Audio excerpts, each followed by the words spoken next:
Hello साथियों, नमस्कार। कैसे हो सभी? उम्मीद करते हैं बहुत ही अच्छे होंगे, स्वस्थ होंगे और आप अपनी तैयारी भी बेहतर तरीके से कर रहे होंगे। दोस्तों, आप सभी का एक बार फिर से हार्दिक स्वागत है हमारे आज की इस क्लास में। इस क्लास में हम डिस्कस करेंगे सीटेट के लिए बाल विकास एवं शिक्षा शास्त्र यानी सीडीपी जो सब्जेक्ट होता है सीटेट एग्जाम के लिए। यहाँ पर सीटेट के कुछ प्रीवियस ईयर क्वेश्चंस लिए गए हैं, कुछ मोस्ट एक्सपेक्टेड क्वेश्चंस जिनकी आने की प्रबल संभावना है आपके सीटेट एग्जाम में, उन सभी को यहाँ पर लिया गया है। ये क्लास आपकी डेली होती है। ठीक है साथियों, तो चलिए देर ना करते हुए आज की क्लास को शुरू करते हैं। आज का आपका क्वेश्चन नंबर फर्स्ट, एक बच्चे ने यह मानसिक विचार बना लिया है कि वे सभी जीव जिनके पंख हैं और उड़ सकते हैं वे पक्षी हैं। भाई कोई एक बच्चा है, उसने एक मानसिक विचार बना लिया, उसके मन में ये विचार बन गया है कि वो सभी जीव जिनके पंख होते हैं और उड़ सकते हैं वो पक्षी कहलाते हैं, है ना।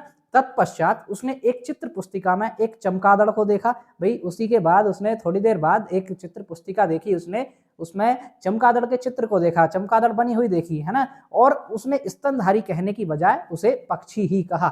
जो चमगादड़ होती है, भाई वैसे तो चमगादड़ स्तनधारी होता है, लेकिन उसने क्या कहा, उसको पक्षी कहा, क्योंकि उसके मन में मानसिक विचार बन चुका है कि वे सभी जीव भाई जिनके पंख होते हैं और जो उड़ सकते हैं वो पक्षी होते हैं। वो उसके मन में विचार है, तो उसने उसको स्तनधारी ना कहते हुए उसको भी, चमगादड़ को भी उसने पक्षी ही कहा। इस स्थिति में ज्ञान निर्माण की इस प्रक्रिया को क्या कहते हैं? ऑप्शन ए समावेशन, बी समायोजन, सी क्रमबद्धता या डी संरक्षण। तो भाई इस स्थिति में जो ज्ञान निर्माण की ये प्रक्रिया है इसको क्या कहते हैं? देखिए ये क्वेश्चन आपका जीन पियाजे की थ्योरी से आया है। ठीक है, देखिए जीन पियाजे की थ्योरी से बहुत क्वेश्चन आते हैं आपके, तो इसका सही जवाब होगा ऑप्शन नंबर ए समावेशन। क्या है भाई इस स्थिति में ज्ञान प्रक्रिया निर्माण? ये समावेशन के द्वारा है। उसने क्या किया है भाई, उसने ज्ञान को समावेश कर लिया है कि भाई उसके मन में जो धारणा बनी है, मानसिक विचार बन गया है कि क्या बन गया है कि भाई जो पक्षी जिनके पंख जो वो सभी जीव जिनके पंख होते हैं और उड़ सकते हैं वो केवल सभी पक्षी होते हैं। अब चमगादड़ के भी पंख होते हैं भाई और उड़ सकता है वो, तो उसने भी क्या समझा, उसको वो भी पक्षी है, जबकि चमगादड़ जो होता है वो स्तनधारी होता है। तो उसने इस प्रक्रिया को क्या कहा है, जीन पियाजे ने इसको कहा है समावेशन, की नई जो पुरानी अवधारणा है उनको ज्यों का त्यों अपने मन में उतार लेना, पुरानी अवधारणाओं के साथ ही तो उसको समावेश कर लेना, नई अवधारणा को भी पुरानी अवधारणा के साथ मिलाकर समावेश कर लेना, तो उस वो होता है आपका समावेशन। ठीक है, तो ऑप्शन नंबर ए हमारा यहाँ पर बिल्कुल सही है, यहाँ पर था समावेशन। चलिए आगे बढ़ेंगे। क्वेश्चन नंबर 2, निम्नलिखित में से कौन सा बच्चों के सामाजिकरण को प्रगतिशील मॉडल के संदर्भ में सही नहीं है? भाई इनमें से कौन सा ऐसा है जो बच्चे के सामाजिकरण की प्रगतिशील होती है मॉडल होता है उसके संबंध में सही नहीं है? ऑप्शन आपके ए समूह कार्य में सक्रिय सहभागिता तथा सामाजिक कौशलों का सीखना, बी बच्चे विद्यालय में बताई गई बातों को स्वीकार करते हैं चाहे उनकी सामाजिक पृष्ठभूमि कुछ भी हो, सी कक्षा में प्रजातंत्र के लिए स्थान होना चाहिए, या डी सामाजिकरण सामाजिक नियमों का अधिग्रहण है। तो देखिए भाई बच्चे के सामाजिकरण का जो प्रगतिशील मॉडल होता है उसके संबंध में यहाँ पर गलत चीज पूछी है, गलत कथन पूछा है, कौन सा है? तो वो गलत कथन है आपका ऑप्शन नंबर बी। क्या है भाई बी में कि बच्चे विद्यालय में बताई गई बातों को स्वीकार करते हैं चाहे उनकी सामाजिक पृष्ठभूमि कुछ भी हो। तो ऐसा नहीं होता है प्रगतिशील मॉडल के संदर्भ में, ये बिल्कुल गलत बात है। तो ऑप्शन नंबर बी हमारा यहाँ पर बिल्कुल सही है। चलिए भाई नेक्स्ट क्वेश्चन, क्वेश्चन नंबर 3, शारीरिक लक्षण जैसे आंखों का रंग, ऊंचाई, बालों का रंग डैश डैश। ऑप्शन है आपके ए मुख्यतः पर्यावरणीय कारक द्वारा सुनिश्चित होते हैं, बी वंशानुगत होते हैं, सी सांस्कृतिक कारक द्वारा सुनिश्चित होते हैं, या डी आनुवंशिकता और पर्यावरण के बीच अंतःक्रिया का परिणाम होते हैं। तो भाई देखिए शारीरिक लक्षण होते हैं जैसे आंखों का रंग हो गया, आपकी कद काठी हो गई, ऊंचाई हो गई, बालों का रंग हो गया, ये सभी आपके किससे निर्धारित होते हैं? ये सभी आपके वंशानुगत के कारण होते हैं, जीन्स के कारण होते हैं, है ना, ये आपकी वंशा हेरिडिटरी के कारण होते हैं। तो ऑप्शन नंबर बी हमारा यहाँ पर बिल्कुल सही जवाब होगा। ठीक है दोस्तों, ये आपका देखिए आनुवंशिकता और पर्यावरण से जो अंतःक्रिया का परिणाम होता है वो होता है आपका व्यक्तित्व, पर्सनैलिटी, लेकिन जो आपके शारीरिक लक्षण जैसे आंखों का रंग, ऊंचाई, लंबाई, कदकाठी, बालों का रंग, ये आपका वंशानुगत होता है, आपके जीन्स के द्वारा होता है, आनुवंशिकता के द्वारा होता है। ऑप्शन नंबर बी हमारे यहाँ पर सही है। चलिए भाई नेक्स्ट बढ़ेंगे। क्वेश्चन नंबर 4, निम्नलिखित में से कौन सी लॉरेंस कोहलबर्ग के द्वारा प्रस्तावित नैतिक विकास की एक अवस्था है?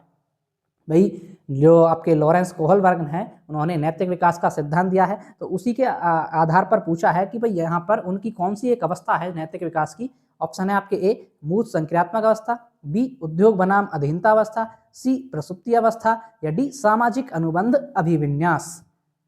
तो देखिए भाई यहाँ पर देखिए पहला ऑप्शन क्या है, मूर्त संक्रियात्मक अवस्था, ये है आपकी जीन पियाजे की, है ना, ये है आपकी जीन पियाजे की अवस्था। उद्योग बनामहीनता है आपकी सामाजिक अधिगम का सिद्धांत।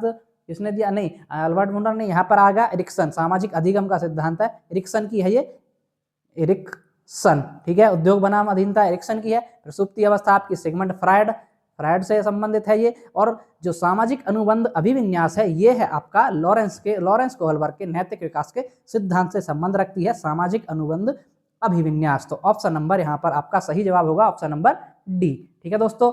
चलिए भाई नेक्स्ट क्वेश्चन, क्वेश्चन नंबर 5। समीपस्थ विकास का क्षेत्र एक डैश डैश स्थान है। ऑप्शन ए गतिशील, बी अनम्य, सी यांत्रिक या डी स्थिर। भाई जो आपका समीपस्थ विकास का क्षेत्र है इसको ZPD भी बोल देते हैं। क्या बोल देते हैं भाई? ZPD, zone of proximal development, है ना। अब ये होता क्या है इसको समझ लीजिए भाई। ये एक, जैसे मान लीजिए कोई बच्चा स्वयं से किसी समस्या को, इस सर्कल जो है ये यहाँ तक कर पाने में स्वयं से सक्षम है। अब मान लीजिए ये समस्या 80% है, अब उसको जाना है 100% पर, तो 20% का गैप बचा। अब जो उसे 20% ऊपर जाना है, 100% पर जाना है, बड़े सर्कल तक जाना है, तो उस बड़े सर्कल तक जाने में और छोटे सर्कल से जो बड़े सर्कल का बीच का जो गैप है ये क्या है? समीपस्थ विकास का क्षेत्र, यानी उसके समीपस्थ विकास का क्षेत्र है वो, तो उसको ZPD बोलते हैं। ये वाला गैप है, ये है आपका ZPD, zone of proximal development. ये आपके लैब वाइगोत्स्की की अवधारणा है, ठीक है साथियों। तो यहाँ पर आपका सही जवाब है जो समीपस्थ विकास का क्षेत्र एक किसका स्थान होता है? तो समीपस्थ विकास का क्षेत्र आपका होता है गतिशील। क्या होता है भाई? ये गतिशील होता है, क्योंकि ये धीरे धीरे घटता बढ़ता रहता है। तो ऑप्शन नंबर ए हमारा यहाँ पर बिल्कुल सही है। चलिए भाई नेक्स्ट बढ़ेंगे, क्वेश्चन नंबर 6। एक प्रगतिशील शिक्षिका को अपनी कक्षा में किस प्रकार का रवैया अपनाना चाहिए? भाई जो प्रगतिशील शिक्षिका है, प्रगतिशील कक्षा को बढ़ावा देने वाली शिक्षिका है, उसको अपनी कक्षा में किस प्रकार का रवैया अपनाना होगा? ऑप्शन ए समानुभूति, नियंत्रण एवं प्रवाह का, बी समानुभूति, नियंत्रण एवं अनुशासन का, सी समानुभूति, वास्तविकता एवं प्रवाह का, या डी समानुभूति, वास्तविकता एवं नियंत्रण का। तो देखिए भाई, प्रगतिशील शिक्षिका को अपनी कक्षा में जो रवैया अपनाना चाहिए वो अपनाना चाहिए आपका समानुभूति, वास्तविकता एवं परवाह का। भाई समानुभूति मतलब एम्पैथी, है ना, एक सहानुभूति होती है सिंपैथी, यहाँ पर है समानुभूति एम्पैथी जो इंग्लिश में बोलते हैं। वास्तविकता एवं परवाह का उसको रवैया अपनाना चाहिए। ऑप्शन नंबर सी हमारा यहाँ पर बिल्कुल सही जवाब होता है भाई। चलिए नेक्स्ट क्वेश्चन, क्वेश्चन नंबर 7।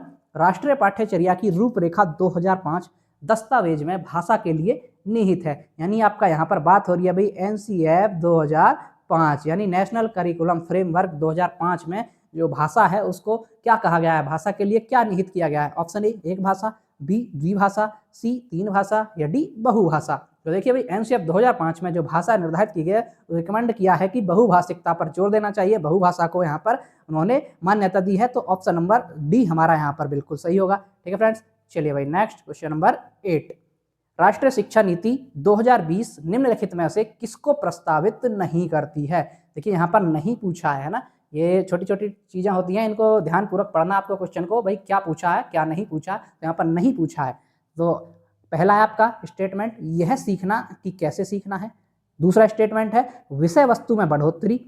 तीसरा स्टेटमेंट है भाई 360 डिग्री समग्र प्रगति रिपोर्ट कार्ड। या चौथा स्टेटमेंट आपका मानकीकृत पाठ्यचर्या, शिक्षा शास्त्र एवं मूल्यांकन। देखिए यहाँ पर ये 4 स्टेटमेंट दिए हैं, 4 कथन दिए हैं आपके NEP 2020 से। अब इसमें से ये देखना है कि जो हमारी राष्ट्रीय शिक्षा नीति 2020 है इन चारों में से किसको प्रस्तावित नहीं करती है, ये छांटना आपको। सही विकल्प चुने। ऑप्शन आपका ए 2 और 4, बी 1 और 3, सी 2, 3 और 4, या डी 1, 2 और 4।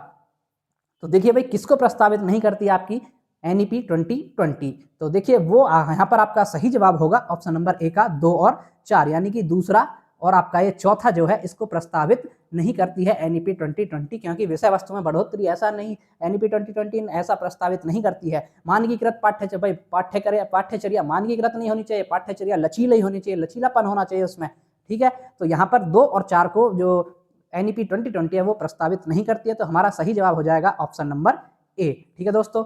चलिए भाई नेक्स्ट क्वेश्चन, क्वेश्चन नंबर 9। सभी सामाजिक स्थितियों से निपटना आसान है यदि आप अपने डैश डैश के बारे में जानते हैं। भाई कोई भी सामाजिक परिस्थितियां आ जाएं आपके सामने, उनसे निपटना आसान होता है आपके लिए। कब होता है आसान? यदि आपने अपने किसके बारे में जानते हैं। ऑप्शन ए रुचियों, बी खूबियों, सी व्यक्तित्व, या डी शौकों। तो देखिए भाई, सामाजिक परिस्थितियों से निपटना आसान इसलिए होता है यदि आप अपने व्यक्तित्व के बारे में अच्छी तरह से जानते हैं, अपने व्यक्तित्व के बारे में जानते हैं। तो ऑप्शन नंबर सी हमारा यहाँ पर बिल्कुल सही जवाब होगा। ठीक है, पर्सनैलिटी आएगा यहाँ पर। चलिए भाई, नेक्स्ट क्वेश्चन नंबर 10। विपिन एक दिवा स्वप्न है और पुस्तकों को पढ़ने में रुचि रखता है और गैर मित्रों से अपने विचार प्रस्तुत नहीं करता। भाई, वो अपने गैर मित्रों से विचार प्रस्तुत नहीं करता है। यह व्यक्तित्व का कौन सा प्रकार है? यानी कि जो विपिन है उसका व्यक्तित्व किस प्रकार का है, वो किस प्रकार के व्यक्तित्व वाला है, ये पूछा आपसे। ऑप्शन ए बाह्यमुखी, बी अंतर्मुखी, सी मध्यमुखी, या डी खिलाड़ी प्रवृत्ति। तो देखिए भाई, जो विपिन है वो है आपका क्या होगा फ्रेंड्स, वो है आपका मध्यमुखी। ऑप्शन नंबर यहाँ पर क्या सही हो जाएगा? ऑप्शन नंबर सी सही हो जाएगा। क्या होगा फ्रेंड्स? ऑप्शन नंबर सी सही होगा। जैसे भाई वो पुस्तकों पढ़ने में रुचि रखता है और गैर मित्रों से अपने विचार प्रस्तुत नहीं करता, केवल अपने मित्रों से करता है, गैर मित्रों को अपने विचार प्रस्तुत नहीं करता है, तो उसका प्रकार है मध्यमुखी। ऑप्शन नंबर सी हमारा यहाँ पर बिल्कुल सही जवाब होता है। चलिए नेक्स्ट क्वेश्चन नंबर 11। विचारक चिंतन की चर्चा निम्न में से किसने की है? Option A Ross, B DV, C Woodworth, या डी ड्रेवर। तो देखिए भाई, जो विचारक चिंतन है उसकी चर्चा किसने की है? तो वो की है आपकी जॉन डीवी ने। किसने की है फ्रेंड्स? जॉन डीवी ने विचारक चिंतन की चर्चा की है। ऑप्शन नंबर बी हमारा यहाँ पर सही होगा, बी। देखिए, जॉन डीवी आपके प्रगतिशील शिक्षा के भी जनक माने जाते हैं और लर्निंग बाय डूइंग का सिद्धांत भी जॉन डीवी के द्वारा दिया गया है। ठीक है दोस्तों, चलिए आगे बढ़ेंगे। Question number 12। एकल अभिभावक वाले बच्चे को पढ़ाते समय शिक्षक को, भाई कोई बच्चा एकल अभिभावक वाला है तो उसको पढ़ाते समय शिक्षक को क्या करना चाहिए? ऑप्शन है आपके ए स्थिर और एक रूप वातावरण उपलब्ध करना चाहिए, बी इस तथ्य को अनदेखा करना चाहिए और ऐसे बच्चे के साथ अन्य बच्चों के समान व्यवहार करना चाहिए, या सी इस प्रकार के बच्चे के साथ भिन्न प्रकार से व्यवहार करना चाहिए, या ऑप्शन नंबर डी ऐसे बच्चे को कम गृह कार्य देना चाहिए।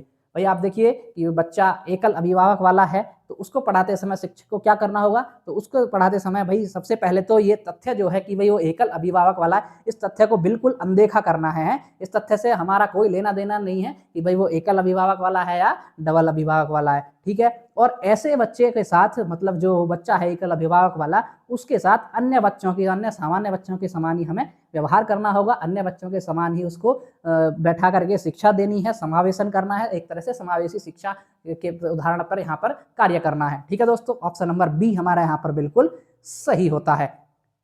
चलिए भाई आगे बढ़ेंगे। Question number 13। निम्नलिखित में से डैश डैश के अतिरिक्त सभी के कारण अधिगम अक्षमता उत्पन्न हो सकती है। भाई इसमें से एक ऐसा ऑप्शन है जिसको छोड़ करके बाकी सभी से अधिगम अक्षमता यानी लर्निंग डिसेबिलिटी जो होती हैं वो उत्पन्न हो सकती हैं। देखिए साथियों, लर्निंग डिसेबिलिटी यानी अधिगम अक्षमता से संबंधित मैंने एक शॉर्ट वीडियो बनाकर डाला है, 5 से 6 मिनट का वीडियो है, वो आप देखिएगा, जिससे आपको जो लर्निंग डिसेबिलिटी होती है वो सारी क्लियर हो जाएंगी। चलिए भाई इस क्वेश्चन पर वापस आते हैं। ऑप्शन है आपके ए जन्म से पहले माँ का मदिरा सेवन, बी मंदबुद्धिता, सी शैशव काल के समय दिमागी बुखार, या डी शिक्षक की शिक्षण शैली। तो देखिए भाई, किसके अतिरिक्त यहाँ पर अधिगम अक्षमता हो सकती है? भाई वो हो सकती है शिक्षक की शिक्षण शैली के अतिरिक्त। क्या होगा फ्रेंड्स? ऑप्शन नंबर डी होगा। भाई शिक्षक की जो शिक्षण शैली है, उस टीचिंग स्किल है, उसकी टीचिंग मेथड है उसका टीचर का, उससे अधिगम अक्षमता से कोई लेना देना नहीं है। जबकि जन्म से पहले जो माँ है उसकी वो मदिरा सेवन करती है, उसकी मंदबुद्धिता हो सकती है बच्चे में, शैशव काल के समय दिमागी बुखार वगैरह हो गया, तो वो सभी अधिगम अक्षमता के कारण हो सकते हैं। लेकिन शिक्षक की जो शिक्षण शैली है, जो टीचिंग मेथड है, वो इसका अधिगम अक्षमता का कारण नहीं हो सकता है। तो ऑप्शन नंबर डी हमारा यहाँ पर बिल्कुल सही जवाब है। ठीक है दोस्तों, चलिए भाई आगे बढ़ेंगे। Question number 14। निम्न में से कौन सी सृजनात्मकता की विशेषता नहीं है? भाई अब क्रिएटिविटी की यहाँ पर कौन सी विशेषता नहीं है? ऑप्शन है आपके ए मौलिकता, बी उत्पादकता, सी अपरिवर्तनशीलता, या डी नवीन ज्ञान की खोज। तो देखिए क्रिएटिविटी क्या होती है भाई, सृजनात्मकता क्या होती है भाई, नए विचारों की उत्पत्ति है ना, नया उत्पादन करना, गतिशील होना, मौलिक विचारों की अभिव्यक्ति करना, एक ही समस्या को विभिन्न तरीके से हल करने की क्षमता रखना, अनेक अनेक तरह से सोचना, तो वो आती है सृजनात्मकता। तो सृजनात्मकता की विशेषता वो नहीं होती है अपरिवर्तनशीलता। सृजनात्मकता अपरिवर्तनशीलता नहीं होती, परिवर्तनशील होती है। ठीक है, तो ऑप्शन नंबर सी हमारा यहाँ पर सही जवाब है। बाकी मौलिकता विशेषता होती है, उत्पादकता भी होती है, नवीन ज्ञान की खोज भी होती है। ऑप्शन नंबर सी अपरिवर्तनशीलता सृजनात्मकता की विशेषता नहीं होती है। चलिए नेक्स्ट बढ़ेंगे। Question number 15। हमारी अपनी क्षमताओं और दिए गए कार्यों की मांगों के अनुसार उस स्थिति में उपयोग रणनीतियों की समझ का परोक्ष और प्रत्यक्ष बोध क्या कहलाता है। भाई जो हमारी अपनी क्षमताएं होती हैं और दिए गए कार्यों की मांगों के अनुसार उस स्थिति में जो हम उपयोगी रणनीति अपनाते हैं, समझ का परोक्ष और प्रत्यक्ष बोध जो होता है वो क्या कहलाता है। ऑप्शन ए घोषणात्मक ज्ञान, बी एपिसोडिक या प्रकरणात्मक ज्ञान, सी अधिसंज्ञानात्मक ज्ञान या डी प्रक्रियात्मक ज्ञान। तो देखिए भाई वो होता है आपका ऑप्शन नंबर सी अधिसंज्ञानात्मक ज्ञान। क्या बोलते हैं उसको? अधिसंज्ञानात्मक ज्ञान बोला जाता है। ऑप्शन नंबर सी हमारा यहाँ पर बिल्कुल सही होता है। चलिए नेक्स्ट क्वेश्चन नंबर 16। ALM का अर्थ है। भाई जो AL और M है इसका अर्थ पूछा है आपसे। ALM का अर्थ क्या होगा, यानी कि इसकी फुल फॉर्म क्या होगी। ऑप्शन आपके A active learning material, B active learning methodology या सी एक्टिव लर्निंग मेजरमेंट या डी कोई भी नहीं या इनमें से कोई नहीं। तो ALM का अर्थ जो होता है साथियों वो होता है आपका active learning methodology. Option number B हमारा यहाँ पर बिल्कुल राइट होता है। चलिए नेक्स्ट क्वेश्चन नंबर 17। सीखने की तत्परता डैश डैश की ओर संकेत करती है। भाई जो सीखने की तत्परता है एक तरह से वो किसकी ओर संकेत करती है। ऑप्शन ए थॉर्नडाइक का तत्परता का नियम, बी शिक्षार्थियों का सामान्य योग्यता स्तर, सी सीखने के सातत्य में शिक्षार्थियों का वर्तमान संज्ञानात्मक स्तर या डी सीखने के कार्य की प्रकृति को संतुष्ट करने। तो देखिए सीखने की तत्परता जो इशारा करती है वो करती है कि भाई जो सीखने में सातत्य में शिक्षार्थी का वर्तमान संज्ञानात्मक स्तर कैसा है। सीखने की तत्परता वही तो भाई सीखने का तत्पर है वो, तो वो सीखने के सातत्य में शिक्षार्थी का वर्तमान संज्ञानात्मक स्तर जो वो किस प्रकार का है उसको उसकी ओर संकेत करती है। तो ऑप्शन नंबर सी हमारे यहाँ पर बिल्कुल सही है। चलिए नेक्स्ट क्वेश्चन नंबर 18। भारतवर्ष में प्राइमरी शिक्षा निम्नलिखित पर बल देती है। भाई हमारे जो भारत है उसमें जो प्राइमरी शिक्षा किस पर बल देती है। ऑप्शन आपके ए बोध का विकास, बी आध्यात्मिक पक्ष पर बल देना, सी विवेचनात्मक चिंतन का विकास करना या डी रटने को प्रेरित करना। तो देखिए भाई भारतवर्ष में जो प्राइमरी शिक्षा है वो बल देती है आपकी बोध का विकास करना। किसका बल देती है? बोध का विकास करना। तो ऑप्शन नंबर ए हमारा यहाँ पर बिल्कुल सही होता है। ठीक है दोस्तों, चलिए भाई नेक्स्ट क्वेश्चन नंबर 19। किसी समस्या के समाधान तक पहुंचने के लिए मिलती जुलती समस्याओं को उद्धृत करना क्या कहलाता है। भाई आपको किसी समस्या के समाधान तक पहुंचना है तो उस समस्या के समाधान तक पहुंचने के लिए जो मिलती जुलती समस्याएं होती हैं उनको उद्धृत करना, उनको हल करना एक तरह से, तो वो क्या कहलाता है। ऑप्शन ए अनुरूपता, बी निगम परीक्षण, सी स्मृति सहायक विधियां या डी साधन लक्ष्य विश्लेषण। तो देखिए उसको बोला जाता है आपका अनुरूपता। क्या बोला जाता है फ्रेंड्स? अनुरूपता, है ना। क्योंकि भाई आप किसी भी समस्या के समाधान तक पहुंचने के लिए जो मिलती जुलती समस्याएं उनको उद्धृत करते हैं, उनको भी जानते हैं, विश्लेषण करते हैं उनका भी, तो वो होती है आपकी अनुरूपता। तो ऑप्शन नंबर ए हमारा यहाँ पर बिल्कुल सही जवाब होता है। चलिए भाई नेक्स्ट क्वेश्चन नंबर 20। कक्षा में बच्चों को प्रेरित समझा जा सकता है यदि। भाई कक्षा में बच्चे कब मोटिवेटेड रहेंगे ये पूछा आपसे। यदि वे अच्छी तरह से वर्दी स्कूल में पहन के आते हैं, बी वे कक्षा में अनुशासन बनाए रखते हैं, सी वे सभी उपस्थिति में नियमित हैं या डी वे शिक्षक से स्पष्टीकरण प्राप्त करने के लिए प्रश्न पूछते हैं। भाई देखिए कक्षा में जो प्रेरित बच्चे को कब समझा जा सकता है कि भाई बच्चे प्रेरित हैं, मोटिवेटेड हैं, कब समझा जाएगा कि तब समझा जाएगा कि जब वे शिक्षक से स्पष्टीकरण प्राप्त करने के लिए, मान लिया उनको कुछ समझ नहीं आया तो शिक्षक से उसका स्पष्टीकरण प्राप्त करने के लिए शिक्षक से प्रश्न पूछते हैं, तो वो तब माना जाएगा कि बच्चे जो है वो प्रेरित हैं, वो मोटिवेटेड हैं। तो ऑप्शन नंबर डी हमारा यहाँ पर बिल्कुल सही जवाब होता है। ठीक है दोस्तों, तो ये थी हमारी आज की क्लास। आपको क्लास कैसी लगी कमेंट करके जरूर बताइएगा। जो भी साथी हमारे चैनल पर पहली बार आए हैं कृपया चैनल को सब्सक्राइब कर लीजिएगा ताकि ऐसी ही इंफॉर्मेटिव वीडियोज और क्लासेस आपको डेली मिलती रहें। तो चलिए मिलते हैं नेक्स्ट वीडियो में, तब तक के लिए धन्यवाद।